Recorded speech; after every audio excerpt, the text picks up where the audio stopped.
but I oppose the government's politics. Thank you, sir. Thank you. Next speaker, Sri Rajmani Patel.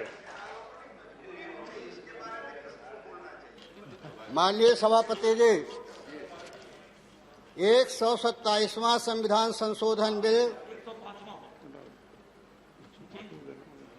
अच्छा हाँ 105वां विधेयक जो सदन में लाया गया है उसका समर्थन करने के लिए खड़ा हुआ।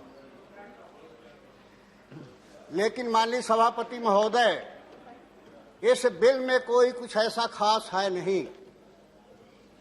इसने कहा था कि पक्षी समझते हैं कि चमन बदला है, हंसते सितारे समझते हैं कि गगन बदला है, लेकिन शमशान की खामोशी कह रही है कि लाशें वही है, केवल कफन बदला है, कफन बदला है। माननीय सभापति महोदय, इस विधेयक को अगर सरकार की गलती सुधार विधेयक कहा जाए तो कोई अतिशयोक्ति नहीं होगी। माननीय सभापति महोदय, वास्तव में 102वें संविधान संशोधन 2018 तक राज्य सरकारों को ही सामाजिक और शैक्षणिक आधार पर पिछड़े वर्ग की सूची बनाने का और उनकी पहचान करने का अधिकार था।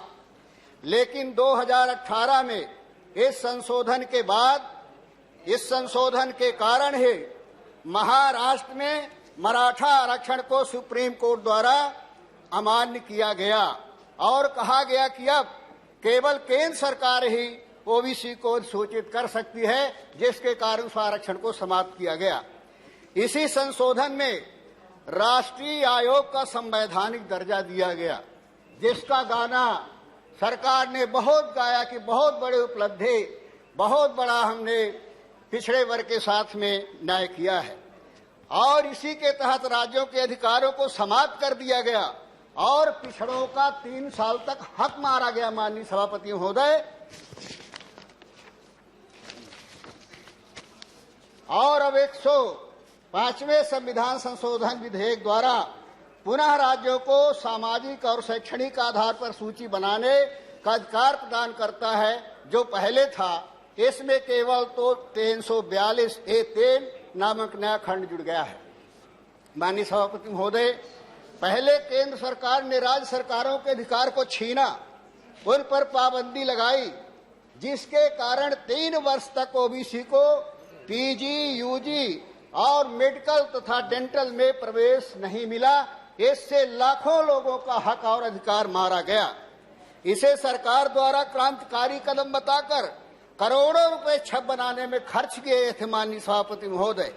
लेकिन जब कांग्रेस पार्टी द्वारा और हमारे सभी विपक्षी दलों के द्वारा, विशेषकर डीएमके द्वारा और पी विल्सन द्वारा जब दबाव बनाया गया, इसका विरोध किया गया, इसकी मांग की गई माननीय सभापति महोदय, तो सरकार को दबाव में आकर के इस विधेयक को लाना पड़ा। मैं कहना चाहता हूं, और इसे भी क्रांतिकारी बता करके अपनी छवि चमकाने में करोड़ों रुपए खर्च किए जा रहे हैं।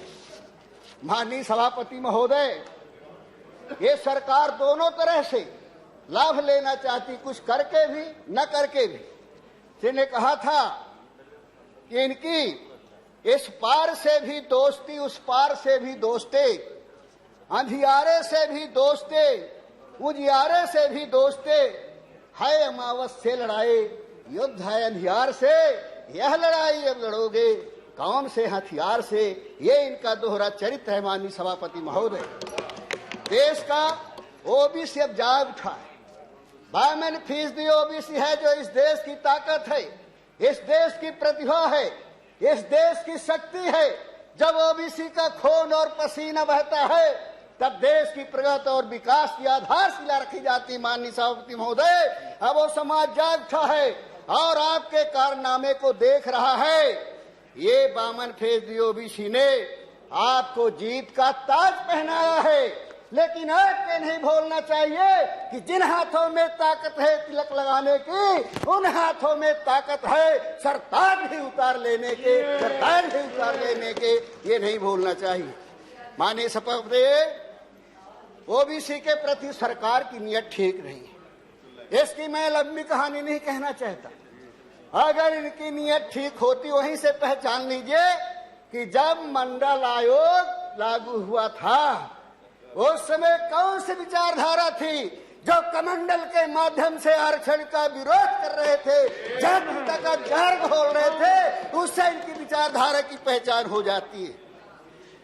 माननीय सभापति महोदय श्री ने ठीक कहा था कि यदि लहर लहर पर कगारों की नजर टेढ़ी हो, कल के चमन पर बहारों की नजर टेढ़ी हो, कैसे पहुंचेगी पालकी पिया के देश। यदि भोली दुल्हन पर कहारों की नजर टेढ़ी हो, बहारों की नजर टेढ़ी हो। माननीय सभापति महोदय, जिन लोगों ने ये सौगंध खाए थे पिछड़े वर्ग के हक और अधिकार की, इस देश के प्रगति और विकास की डोली को मंजिल तक पहुंचाने के लिए इनकी नीयत ठीक नहीं है। पिछड़े वर्ग का भविष्य क्या होगा, ये विचार करने की जरूरत है।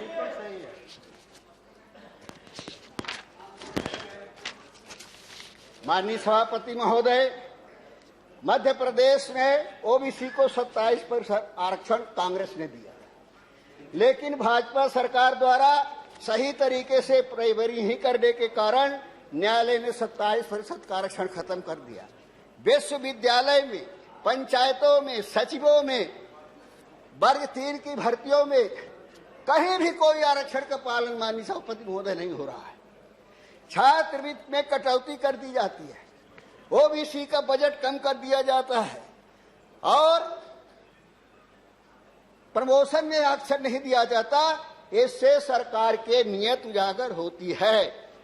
माननीय सभापति महोदय, आज एसटी को 21%, एससी को 16%, ओबीसी को 27%, ईडब्ल्यूएस को 10% आरक्षण दिया जाता है, तो 74% होता है। माननीय सभापति महोदय, आरक्षण की सीमा का कोई संवैधानिक बंधन नहीं है।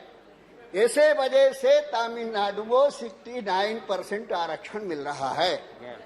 संविधान की मंशा है कि विशेष परिस्थिति में आरक्षण की सीमा को बढ़ाया जा सकता है, लेकिन सुप्रीम कोर्ट के एक निर्देश के आधार पर सरकारों को बहाना मिल गया है कि 50% आरक्षण के नाम पर 52% पिछड़े वर्ग के लोगों को के हितों पर कुठाराघात किया जा रहा है।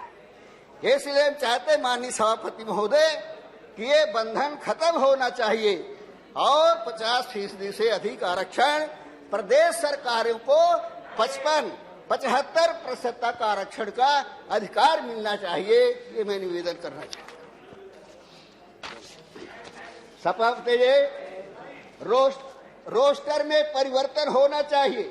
एसटी, एससी, ओबीसी, ईडब्ल्यूएस की मेरिट को आरक्षित कोटे में करने से 89% आरक्षित वर्ग को केवल 50 स्थान मिल पाएगा और 11% अनारक्षित वर्ग को 50% आरक्षण होगा, जो बहुजनों की हकमारी के अलावा कुछ नहीं। माननीय सभापति महोदय, इस रोस्टर को बदलना चाहिए और जो 123 और 120 का रोस्टर है उसे परिवर्तन करना चाहिए और दूसरा रोस्टर लागू करना चाहिए। माननीय सभापति महोदय, जब इस देश में कुत्ते, बिल्ली, जानवरों के जात के आधार पर गिनती हो सकती है, तब पिछड़े वर्ग के लोगों की गिनती जात के आधार पर क्यों नहीं होती?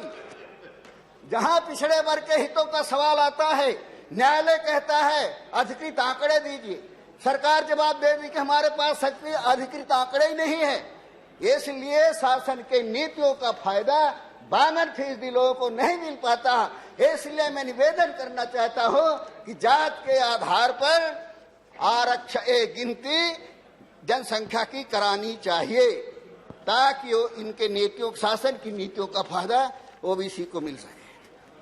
माननीय सभापति महोदय, मैं इतना कहना चाहता हूं कि झूठे इंसान की ऊंची आवाज सच्चे इंसान को खामोश कर सकती है, लेकिन सच्चे इंसान की खामोशी झूठे इंसान की बुनियाद हिला सकती है, बुनियाद हिला सकती है। टाइम हो चुका है, नहीं भूलना चाहिए। Please conclude. माननीय सभापति, 1 मिनट। इसलिए मैं माननीय सभापति महोदय चाहता हूं कि अगर इस विधेयक को सार्थक करना, माननीय सभापति महोदय, तो निश्चित रूप से 50% की सीमा को बढ़ाने का प्रावधान होना चाहिए। प्रमोशन में आरक्षण का प्रावधान होना चाहिए। 200 वाइन रोस्टर को बदलकर वाइनरी रोस्टर अपनाना चाहिए और कीमी लेयर को समाप्त करने का प्रावधान होना चाहिए। माननीय सभापति महोदय, 75% आरक्षण सीमा बढ़ाने का अधिकार राज्य को होना चाहिए और मेरिट में जो आते हैं बच्चे पिछड़े वर्ग के, उन मेरिट वालों को आरक्षण में न गिन करके उनको अनारक्षित श्रेणी में गिनती होना चाहिए ताकि मेरिट वालों को फायदा मिल सके, पिछड़ों का हक अधिकार नहीं हो। आपका समय समाप्त हो चुका है। सभापति महोदय, प्लीज कंक्लूड। आरक्षण खत्म हो रहा है। Please conclude. मैं निवेदन करना चाहता हूं कि प्राइवेट सेक्टर में भी Thank you. I'll have to move on. I'll have to move on. I'll have to move on. Thank you. Thank you. Thank you, Shri Rajmani Patel ji. Thank you. The next speaker. प्रदेश के Please. Thank you. उनका हक और अधिकार मिल सके। Thank you. Thank you. माननीय श्री हरनाथ सिंह यादव जी, माननीय श्री हरनाथ सिंह यादव जी, आपकी party ने आपको